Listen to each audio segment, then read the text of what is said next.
hindi nila dinala sa korte natin dyan sa ating bansa. Tama po. At yan ang pinag-uusapan namin kanina ni Executive Director Alcantara ng Transnational Crime na ang pinadala lamang ay isang diffusion.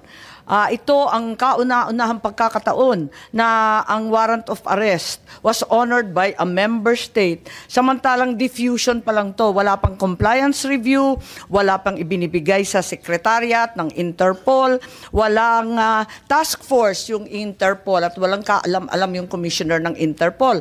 Ang sabi nga ng Interpol, si Presidente Duterte ay hindi wanted ng Interpol.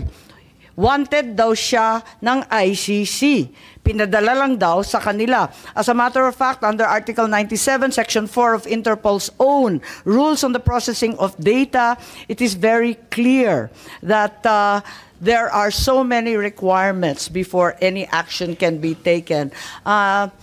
Kung pwede, ipakita natin ang itsura ng isang diffusion versus isang red notice. Ibang-iba po yun. Ni walang red notice at yung diffusion, parang sabi nga ni VP, parang tinimbre lang sa mga kasama sa Interpol ng mga miyembro. Hindi dinaan sa mismong review.